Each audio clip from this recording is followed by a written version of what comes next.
Mohli jsme si tu teď jen tak vypít kávu, ale my jsme řekli ne. Naším prvním hostem je Michal Místecký z katedry českého jazyka Filozofické fakulty. Výjimečně člověk, který nepopíjí příliš kávu. Dobrý den, takže já se jmenuji Michal Místecký a jak jsme už slyšeli, tak jsem spíše čajař než kávař, ale v podstatě se dá říct, že to vyjde na stejno, když máte v sobě pár těch litrů, tak už prostě nerozpijete toho moc v noci, ale pak ten čas můžete investovat jinak a možná lépe. Do čeho investujete?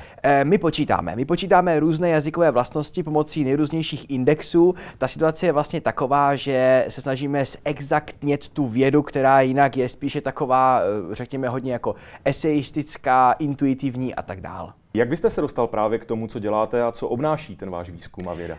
Ten náš výzkum vlastně obnáší kombinaci matematiky a jazyka. To znamená, kombinujeme vlastně výpočty s tím, jak bychom je mohli aplikovat v jazykovědě na různých jazykových textech.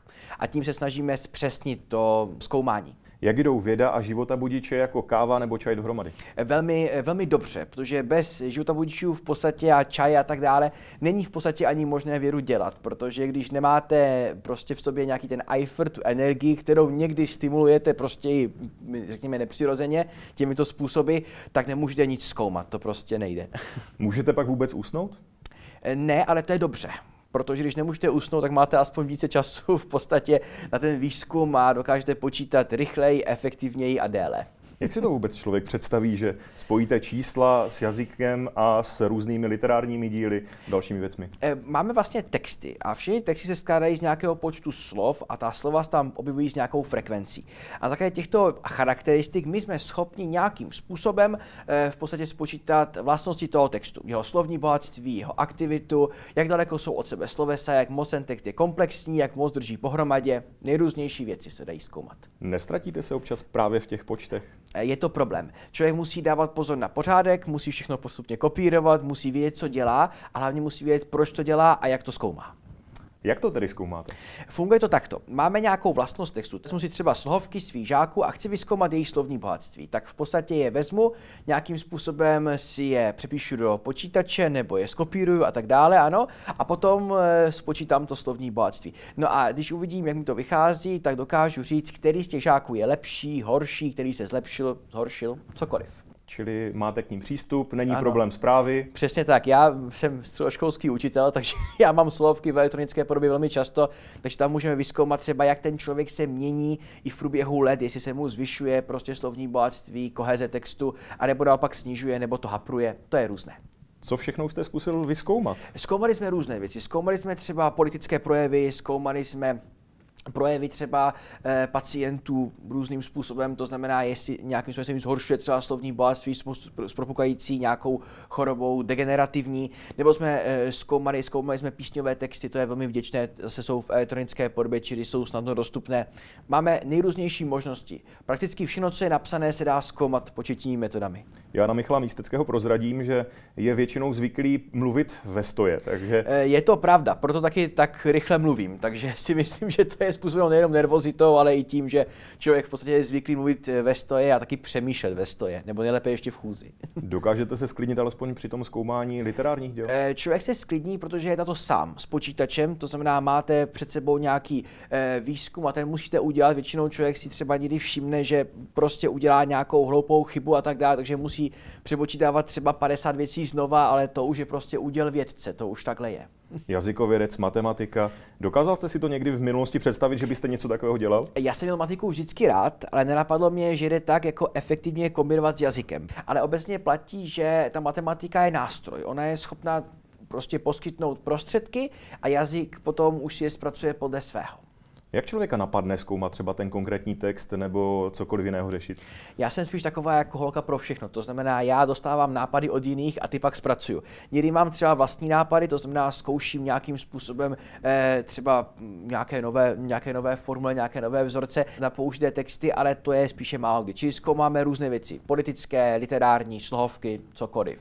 Čili když vám třeba nějaká studentka zapije nějakou kapelu do ouška, tak vy je rozkládáte? Tak to je v ideálním prostředí, to znamená, myslím, že tak se to dá udělat, třeba jak děláme zrovna Jarka Nohavicu, to znamená, zkoumáme všechna jeho alba, zkoumáme jeho, jak se mu proměnil styl, jak moc používá tematická slova, jak třeba potom na konci té kariéry třeba používá jiný typ veršů, to všechno se dá vyzkoumat pomocí početních metod. A co je pak s těmi věcmi, které vy zkoumáte? Co se s nimi děje? Jsou různé věci. Můžeme třeba zkoumat nějaké literáty, tím změníme nějaké jejich interpretace a potom pomůžeme literární vědě. Nebo zkoumáme určování autorství, čili zkoumáme třeba, jsou různé případy v literatuře, kdy nemáme určené autorství přímo, to znamená zkoumáme ty sporné případy v literární vědě, to je jedna důležitá oblast. Pak zkoumáme třeba ty slohovky, to znamená využití třeba v té pedagogice má taky nějakou perspektivu, nebo také můžeme zkoumat politické projevy, čili politický marketing je taky oblast, kde bychom se mohli vyvíjet, i když v praxi ta spolupráce ještě není reálná, ale snažíme se ji docílit právě tím, že publikujeme takové texty. Může to být reálnější třeba v budoucnu ta spolupráce? My se o to snažíme. My zatím zůstáváme trošku uzavření v tom našem oboru, ale budeme se určitě snažit, aby se třeba napříště ta metoda prosadila více v nějakém širším akčním rádiu. Jak se na vás dívají třeba právě ti političtí marketéři, kteří asi občas řeší ty počty slov, vulgarizmy, které se občas objevují v těch projevech? Oni se na nás nedívají s dovolením nijak, protože nás většinou neznají. To je ten problém. To znamená, oni řečí spíš takové věci, jako je retorika, to znamená, jak ten člověk má mluvit, že má dělat pauzy a tak dále, ale platí, že v tom projevu jakoby nezkoumají přímo ty veličiny, které děláme my. I když někdy by to třeba pomohlo, protože člověk se třeba snaží nějakým způsobem komunikovat s voličem a nejde mu to, nebo neví třeba přesně v čem dělá chybu, ale v tomu právě může ten náš početní výzkum pomoci. Nepřipadáte si občas trošku zvláštně, že děláte něco a vlastně o tom pořádně x lidí neví? Je to trošku škoda, si myslím spíš takto, protože my se snažíme vlastně s těmi výzkumy různě jako objíždět konference a publikovat ty články, a zatím je to spíše v takových těch oborových časopisech, kde to je vlastně úzkoprofilové, ale budeme se určitě napříště snažit, abychom se dostali do nějakého mainstreamu. To znamená, bylo by dobré to popularizovat více, ale zatím na to scházejí ty prostředky a vlastně i ty metody jsou zatím v plenkách, takže dvojí argument zatím proti. Čili čekáte, že třeba za pár let to vyroste?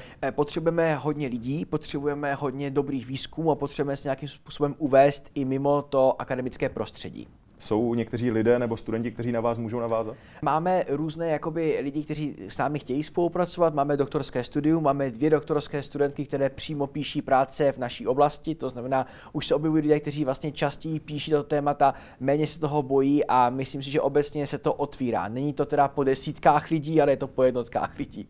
Není to občas sisyfovská práce, když děláte nějaký takový výzkum a zůstává to prakticky jenom v těch zavřených složkách a občas na nějaké konferenci? Je to trošku škoda, protože jsme vyzkoumali spoustu zajímavých věcí, které by literáti mohli využít, ale zatím to trošku leží ladem, ale ten výzkum se nějak shromažďuje, on někde zůstává, takže předpokládám, že někdo po něm kdykoliv může sáhnout a využít ho v nějaké širší praxi. Takže hlavně, že je udělaný, to je podstatná věc, a publikovaný. Čili za několik desítek let, když třeba někdo přijde a podívá se do toho archivu a bude chtít něco zkoumat, tak už tam najde tu vaši práci, o které třeba nevěděl? Najde nějakou předlohu, najde výpočty, najde různé věci a dokáže jich využít v podstatě jakoby pro další nějakou svou praxi nebo pro další věci. Nebo zjistí, že to, co zkoumá, třeba už bylo vyzkoumáno jiným, lepším způsobem.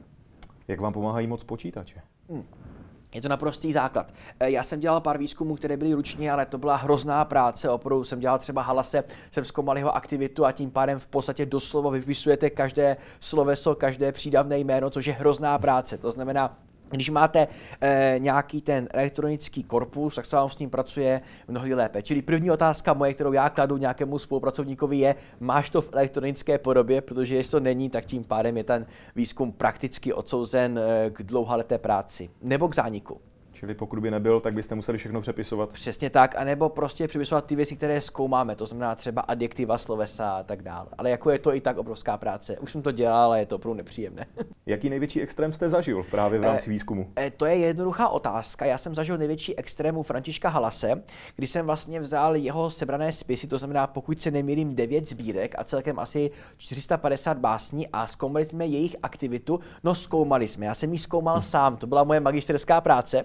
A právě jsem tam vypisoval ta adjektiva a slovesa, to znamená, každá básně vlastně vyjela jako nějaká sekvence adjektiv a sloves. A toho jsem musel dělat ručně. Mám to dneška doma a ukazuju to všem návštěvám, aby viděli teda, co dělám jako za vědu. To si ještě doteďka musíte pamatovat některé z paměti. Jako člověk si pamatuje spoustu věcí, hlavně si načte celého Halase, aniž by to chtěl a jako aniž by to prostě nějakým způsobem dopadlo. To znamená, vlastně my jsme si sebrali spisy a teďka opravdu třeba 3 dny v kuse děláte tohle bez jídla, ale s čajem. Tak to byl Michal Místecký, náš trochu nevolník v rámci vědy, který byl prvním hostem našeho Na Kafeso.